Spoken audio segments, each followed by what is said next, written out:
एक लड़की जिसने पहले से ही बहुत कुछ सहा है, जो पिछले 3 साल से बिना किसी जुर्म के खौफ की जिंदगी जी रही है, उसे इंसाफ के लिए कब तक इंतजार करना पड़ेगा?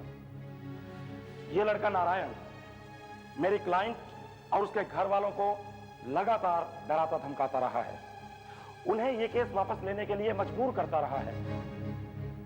मिलॉर्ड, हमारे समाज में एक औरत के ऊपर हुए अत्याचार को कब तक यूं ही बढ़ावा दिया जाता रहेगा?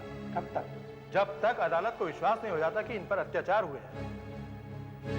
मिस मेघना थापर, आपने जब जब बयान दिए हैं तब तब नई बात कही है। आपने पुलिस को यह बतलाया कि आप छत पर अकेली बैठी थी, नारायण आया और आपको धमका कर ले गया। आपने मैजिस्ट्रेट के सामने यह कहा कि इस साजिश में नारायण के चाचा और बहन भी शामिल थे।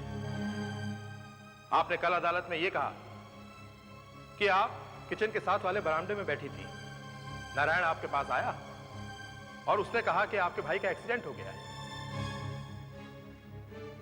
इन बयानों में इतना फर्क क्यों है?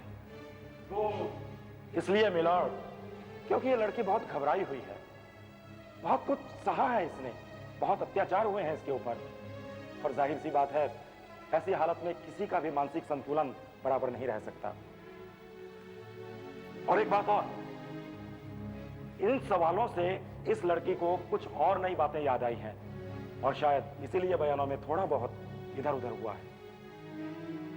मिलॉर्ड, मैं अदालत से दरख्वास्त करूंगा कि नारायण को अपनी बात कहने का मौका दिया जाए। इजाजत है।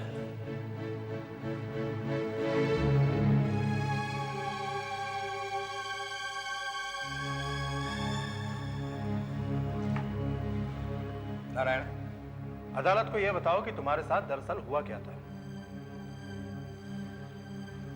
जज साहब, 4 साल से मेघना और मैं एक दूसरे को जानते थे, एक दूसरे से प्यार करते थे। 3 फरवरी को जब मेघना 18 साल की हुई तो वो मेरी फैक्ट्री पर आई। 4 साल से हमें इस दिन का इंतजार था और हम दोनों ने एक साथ भागने का फैसला किया। मैंने कोई जबरदस्ती नहीं की जज साहब, कोई जबरदस्ती नहीं की।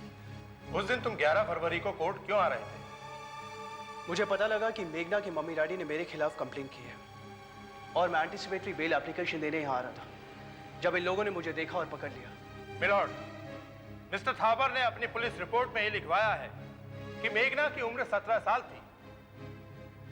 यह मेडिकल रिपोर्ट है जिसके मुताबिक जिस समय नारायण के संग यह हादसा हुआ उस वक्त मेघना की उम्र 18 साल से ज्यादा थी।